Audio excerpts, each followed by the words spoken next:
चीज़ को लेकर जो विवाद है वो कह रहे हैं सर 98 उनका ऐसा कहना है, जबकि उस प्रोविजन में ऐसा कुछ नहीं, उसका अपन सेक्शन 5 भी उसके साथ में देखते हैं, उसको पढ़ते हैं, उसमें कहीं बनाई नहीं है। अब ये क्या सब रजिस्ट्रार्स ने अपनी दादागिरी कर रखी है, तहसीलदार भी हैं तो थोड़ा सा उनको लगता है कानून के भी तो हम हमारी सुविधा अनुसार काम कर लें, हमारा मन हो जब तो हम कर लें, हमारा मन हो जब हम नहीं करें।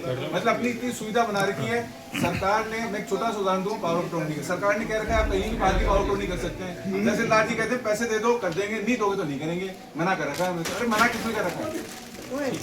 ये सारा जो झगड़ा है तहसीलदारों को उनसे तहसीलदारों को खड़ा करा। थोड़ी सी क्लैरिटी देना चाहता हूं कोई इसमें सोसाइटी की बात करो। ये जो इम्प्लीमेंट हुआ है सोसाइटी की बात काम तो करो। एक्ट में पहले ही हो गया था, एग्जीक्यूट अब किया है सर सही? हाँ बिल्कुल सही। लगभग कितने महीने हो गए इसमें? फरवरी में हो गया। 24 फरवरी।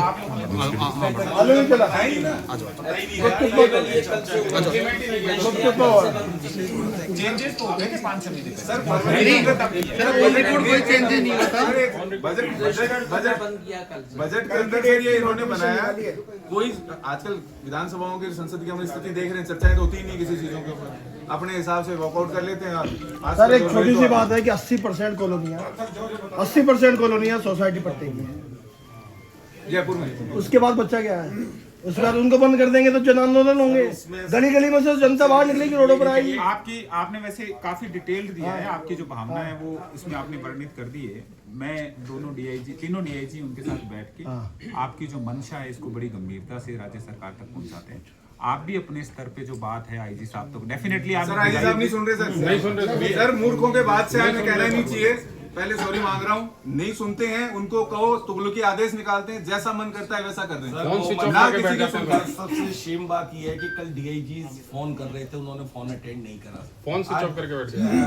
मतलब जिला रजिस्ट्रार की पावर है उनको, और वो इस मुद्दे पे बात करना चाह रहे थे। बाहर से पार्टियां आई हुई थी जिनके स्टैंप ड्यूटी कट गई, ऐसे कर लेंगे। स्टैंप ड्यूटी कट गई। सर मैं आपको बता रहा हूँ, उसके बावजूद वो समस्या के लिए आईजी साहब फोन नहीं उठा रहे। इससे बड़ी और क्या विडंबना होगी, आप ये देखिए। मतलब कुछ बढ़ाने में तो उनका भी योगदान है, सच कहो तो। सर हमारा तो तीन ही पॉइंट है। एक तो सोसाइटी से रिक्शा बंद कर रहे हैं, वो चालू कराओ। एक पावर ऑफ अटॉर्नी के लिए लिख दिया कि वो जब जिसने पावर ऑफ अटॉर्नी दी है उससे लिखा के लाओ कि वो जिंदा है और ये पावर अटॉर्नी उसी ने की है और भुगतान प्राप्त कर लिया है, तथा जो उसमें टाइम वाला क्लोज नहीं है क्या? टाइम का क्लोज 2004 में खत्म हो गया था सर। 2004 में खत्म हो गया। तीसरी मैम को भी आप नहीं थे, जब हम मैम को भी एक लेटर दे के आए थे। इसका एफिडेविट कहाँ देने जाएंगे? एक पॉइंट और है, तीसरा पॉइंट ये है कि हम मैम को भी लेटर दे के आए थे आज से 15 दिन पहले कि हमें बिना किसी सूचना के, न तो ये किसी से राय लेते न पूछते, 1800 रुपए स्क्वायर फीट कंस्ट्रक्शन कर दिया, जबकि कंस्ट्रक्शन 1200 रुपए स्क्वायर फीट तो ठेकेदारी कर रहा है। अपन ड्यूटी कैसे दे देगा आदमी? अब सर ऐसा है, ये तो बात हो गई सारी। अब हमारी भावना ये सिंगारी है ना, ये बारूद और मैं बता दूं आपको सर। नहीं ऐसे लोगों की बात मेरी सुन लो आप हाथ जोड़ करके। हम बिल्कुल नहीं रुकेंगे, किसी भी हद तक जाएंगे और आप अपनी पावर एक्सरसाइज करके इस मैटर को टर्न डाउन करा दो जल्दी से जल्दी। फायदा इसी में सबका ही है, हमारा भी। सही कह रहे हैं, इधर गलत है क्या इसमें? सही कह रहे हैं।